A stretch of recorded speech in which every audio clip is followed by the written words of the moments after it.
In the morning when the sparrows sung and the owls slept, Arjun learnt his brother was about to be hung, drawn and quartered, and he had no idea how to respond to it. The numbness was surely what overwhelmed him, but it was also the fact that nothing could be done to help Kalki. With a heavy heart he stood far from the mud keep where the somas were kept, circled around it aimlessly. He knew he had to do something. Kripa was at his side with Padma and Bala on the other end, the mlechas guided by Dattatreya stood calmly. They had their weapons sheathed, waiting for the signal. There was only one door, and that had to be attacked. Arjun had his sickle wrapped with coconut husk ropes. He held it like a scimitar. He saw the Rakshas on the top of the keep training their arrows towards them, perhaps waiting for someone to attack, and they would. The trial starts at sundown. Arjun said to them, "We need to do this fast and be successful at it. We will." Kripa sounded stern, "And if we don't, we can all have a hurrah about it." He looked at Arjun's puzzled face as well as Padma's. "Let's hope it doesn't come to that, eh?" Arjun began to move closer to the keep while the mlechas followed him. Arjun acted as if nothing was wrong, looking at the apple cart when he saw a Beltola situated at the edge of the keep. He had to be executed first so no backup would be called by others. Sighing hard, Arjun was met by Dattatreya before he could even do something. "This is a bad plan. You said later at night, not morning. I know, but my brother is about to die if we do it later, and I can't have that." Arjun's blazing eyes made Dattatreya step back. He had a prejudiced anger towards Dattatreya already. Even though Dattatreya was right, there was no plan, no method to this attack. This was going in, killing and getting out, hopefully not losing their lives in the bargain. This was a suicide mission with no coordination. "Will you come with me or not?" Arjun asked. Dattatreya hesitated, his eyes and mouth contorting into thoughtfulness. Arjun shrugged and turned to Kripa and Padma. He came forward, this time drawing his spear. The gatekeepers to Rakshas with long swords came forward. "What are you doing, boy?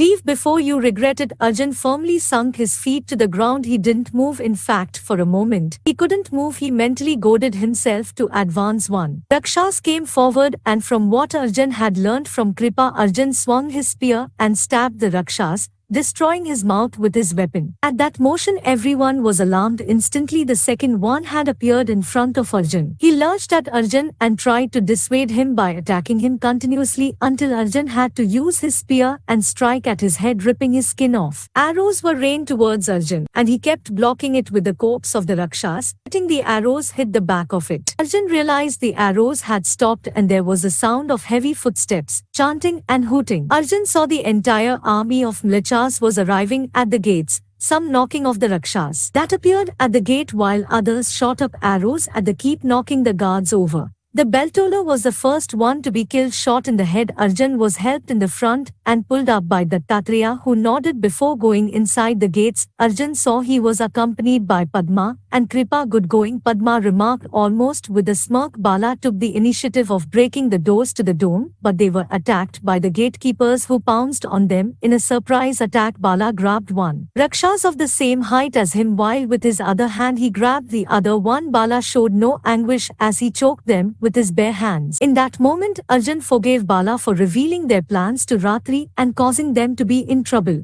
But then Bala did it out of goodness, and for Ratri eventually she was brought round to agreeing to the plan, and she even agreed to finance the mlechas. Bala came to the door, and using his make he struck at it repeatedly. The wooden door creaked and finally splintered, leading to a flight of stairs that led downwards. With a quick check around them, Arjun saw the mlechas were clearly losing less in number and not nearly enough to fend off the Rakshas. Just hold them off till Arjun could put enough soma in the sack and leave. Bala was first ready to descend into darkness, aided by the faint light from the fire lamps. Padma took one for herself, pulling it from its iron handles. The stairway smelled of dead rats and sewage, horrible as it was. The silence came off as was nearly unsettling all of them after the loud clamor of fighting from a while ago. For a moment he was blind until he realized the staircase led to a passage wider in size, the ceiling quite low. Bala had to bend his thick knees and crouch while he walked. Arjun realized the passage leaked oil and water. 5 Rakshas stood ahead of them, waiting to attack them, while Padma somersaulted and came in between the Rakshas' legs, climbing on their backs and attacking them. It was Kripa used the sword to attack them, wielding it superbly with an elegant flick of his wrist. He deflected and spun webs of attack, swinging so fast that the Rakshas got confused. Arjun used his prowess at that moment,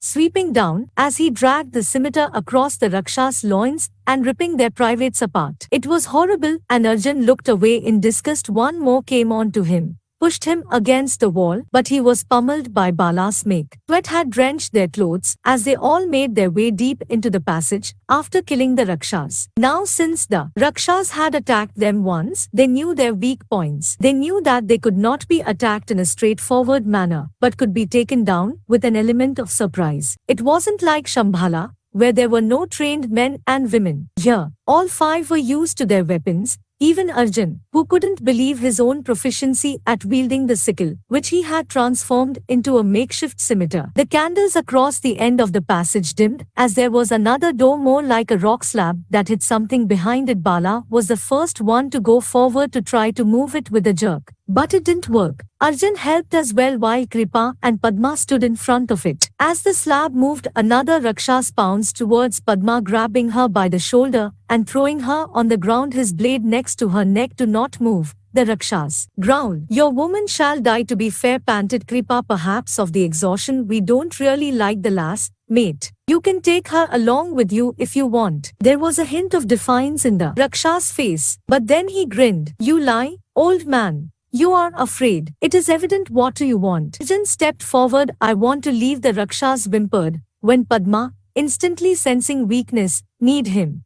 He groaned and was about to hit her when Bala swung his make and struck him hard. He was flung across the passage, his back hitting the floor. He must have become unconscious, for he didn't even stir. "I was about to save you," Arjun said defensively. Yeah, Padma shrugged, leading inside where the Soma awaited. Arjun entered and his eyes beheld a small room, but packed till the door's edges with carved stone slabs of different sizes, with blue-colored liquid brimming over. For a moment, Kripa stayed there next to him, dumbstruck. "Dear me, we meet again," he whispered, and Arjun didn't understand what he meant. But then he instantly walked further and began to break the molds of the rock. "So this is the eternal gift of..." Arjun elbowed Bala, who was speaking without thinking, in front of Padma, who was still. "No, these are not really herbs," she said, perhaps referencing to a conversation she had with someone else. "What are these ingredients I told you?" Lass, Kripa said, bending down. "Why are they so well guarded?" Padma asked, her hands holding the fire lamp. "Because they can lead to a lot of destruction if handled carelessly," Kripa sighed, shaking his head as he carefully touched the rocks, easily able to pull it off from the slabs, and resting it on the floor. He tied the sack and nodded at Arjun. "We are done." By this time, Arjun had knelt down and tasted the water that had surfaced underneath the rocks. "It was all. I don't get it. Why is it leaking oil?" "Because, mate, these rocks aren't ordinary," Kripa said. "They are made of fumes and all. I am not really certain why they leach oil, but they do, and it makes it horribly flammable and leave all this power to Kali right here." Arjun said, "That's unacceptable." Bala had his arms crossed, his make dangling from his belt. "Brother is right, old man. We should do something about this. We can worry about that later, mate. For now, let us just care about what we have to do." Kripa grunted, moving for the door. "You all don't plan to leave. The Mlechas won't stay up there defending us forever, so let's get on with it." None of them moved. Arjun chided, "We need to do something." "Like what?" Kripa scowled. And then, Padma did the unexpected. She dropped the lamp down, letting the oil and fire mix together until the Soma stones began to be engulfed in bright orange flames. "Like this," Padma said, a sort of calm menace taking over her facial features. Kripa's eyes widened while Arjun staggered to the front, leaving the room as a fireball exploded across it. Arjun shouted, "We need to close the room down, otherwise it's going to hurt us," and spread to the upper levels. Bala scurried in the corner and began to move the rock slab that he had moved aside earlier. Arjun helped him, but the hot burning rocks just flew out of the room. One of it even managed to hit Kripa's arm, who was standing in front of the room. "I have never seen a sight like this." "Well, you can stop caring about the sight and help us." Arjun pushed the rock as Padma joined him, but Kripa remained stuck to the spot. "I could have done this years ago, but I didn't," he whispered to himself, the sound of his voice appearing muffled. "Why didn't I? Perhaps I was afraid because I just didn't want it to be destroyed. Perhaps I wanted it to be right here in Lavarti." He was having a fit, with a voice that was barely human, "for I just wanted them to be used by the people again, when the dark age would be over. Perhaps I saw too much hope." He paused. "But is there any left?" And the slab was put back in place finally. Arjun sighed, the heat suffocating him, but he panted hard. He couldn't see or think for a moment, the smoke obfuscating his mind. He nodded and stood up, reaching out to Kripa and shaking him up. What was that about? Arjun said, looking deep in his eyes. The old man had secrets Arjun was not aware of, and he didn't like that. Now Arjun felt what Ratri had been feeling earlier. Kripa looked at him, his eyes glassy with confusion. I don't know. A justification of my actions, perhaps. Leaving the hole they were in, Arjun found himself in the cesspool of corpses and blood that surrounded him in the dome. He walked over the spilt blood, his gut wrenching tightly at the sight, his nose covered to stave off the stench. He reached outside and found the Tatreya with limbs cut off and his eyes gouged out. He hadn't survived, and Arjun couldn't help but feel awful for him. Death allowed you to feel anger and sadness at the same time. He never thought he would feel bad for a mlecha, and yet this siege had made him feel just that. We have work to do, Brother Bala said, patting his shoulders. Arjun nodded, walking alongside his friends, leaving the keep, while the few straggling onlookers watched the survivors of the bloodbath. And then he witnessed the sun going down, and most of the citizens rushing for the trial which was happening on the other side of the city. They were late, and Arjun couldn't understand how, since they were down there for just a while. But then,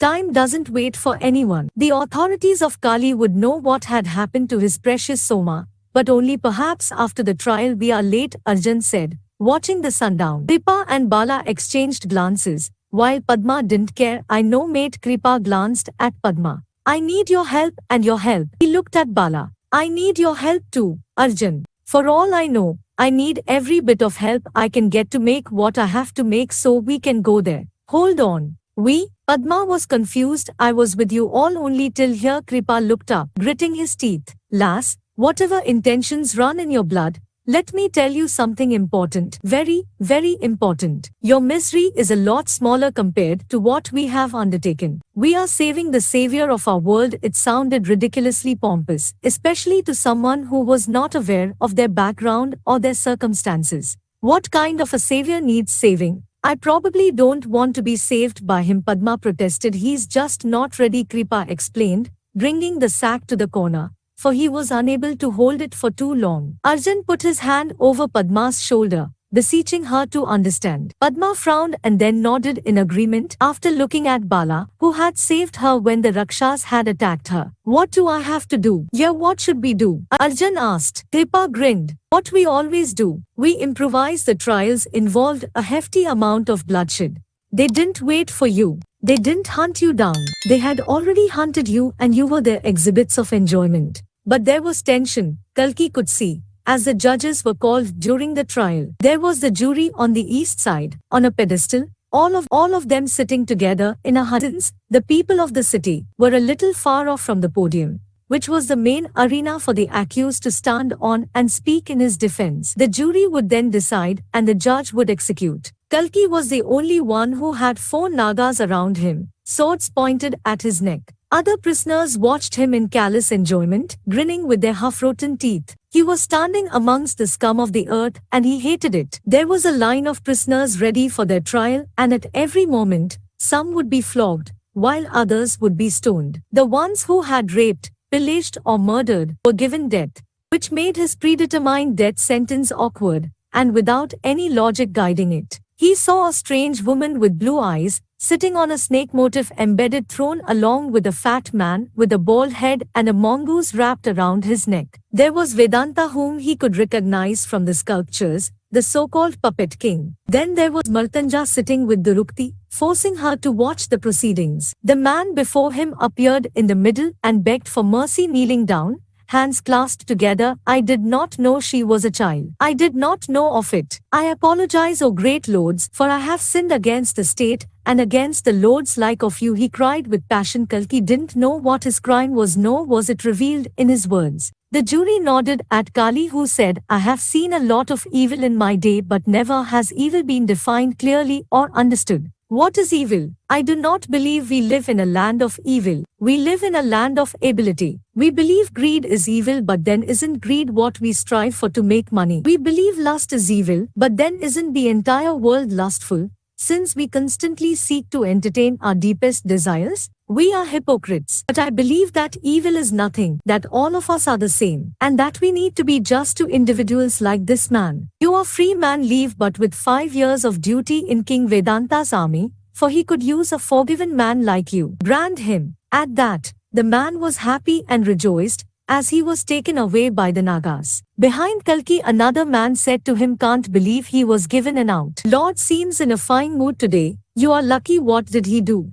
Kalki couldn't see who was at the back, but he asked about the prisoner who had just stood for the trial. Raped a child, said the prisoner. There's no heaven or hell for people like him. But I think this is where he is supposed to be. Kalki clenched his teeth. Why aren't they letting their crimes be known? Don't know much, man. And then Kalki's name was called out and Kali, who sat in the middle, comfortably leaned forward and grinned. Kalki stood on the ground while the judges, the apparent custodians of justice in this kingdom, watched over him. The sky was dull, the evening had come forth, and the stars were concealed under a thick layer of smoky clouds. Before you begin your defense, prisoner, I would like to tell the jurors that they should not be merciful with this man. He is a slaughterer of many of Lord Raktpa's men, in a siege my sister had undertaken for the protection of our people, since he was leading a rebellion against the state and the empire of King Vedanta. The king had no reaction. He was simply bored and looked like he would rather be someplace else, and the rebel deserves the highest punishment, for the state is the only true source of goodwill, Kali said. And that was when the blue-eyed woman snapped in between, as if she was waiting for Kali to finish, and when he didn't, she got irritated. I would like to know on what grounds the accusation has been made. That was Lady Mansa,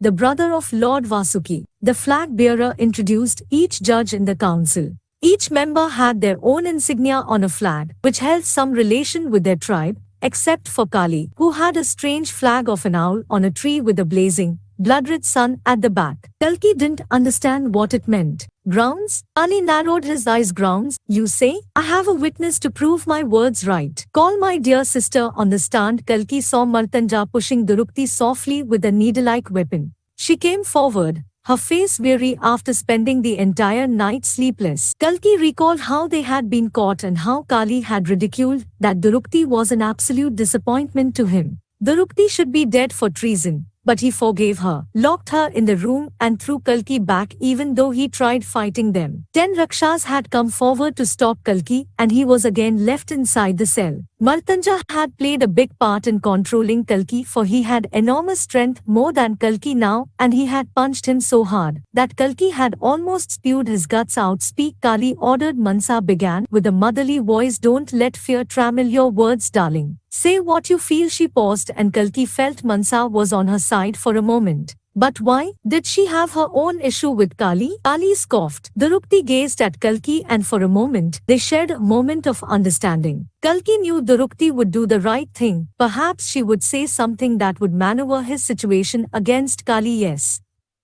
Kalki Hari is a murderer, she said, taking deep breaths as a heavy weight crushed Kalki's heart. He had rebelled against a royal army and he was caught. He had been planning treason for a long time and was a bad influence on every villager in Shambhala. Everyone hooted. They began to throw rocks and rotten apples at Kalki. He closed his eyes and shook his head. There was no way out of this. Are you sure, my dear? Asked Mansa, softly trying her best to separate the lies. Yes, each word came out, clearly enunciated. I'm sure. Kali clapped. There you have it. We have a reliable witness, the keeper of villages in the province of Kikatpur, who has testified against the rebel. What do you decide, jury? What should we do? Kalki wanted to speak, but his chained hands and his horrible situation didn't let him. He realized it wasn't just death Kali wanted. He could have done that in the prison itself. Martanja could have stabbed him. No one would have known. No. He wanted humiliation for Kalki. He wanted Durukti to betray Kalki. He wanted all of it happening in public, so that he could relish it. This was not just about power. Kalki was wrong. Kali didn't think he was threatened. He wanted to show he was a threat, and what better way than to do it in public? Sadism didn't have limits, and even he broke all of them. Let boy plead for his defense, as the rules suggest. Mansa intervened again. Kuvera and Vedanta were awkwardly sitting down when Kuvera said, I think the charge is all correct, and we don't really have to hear.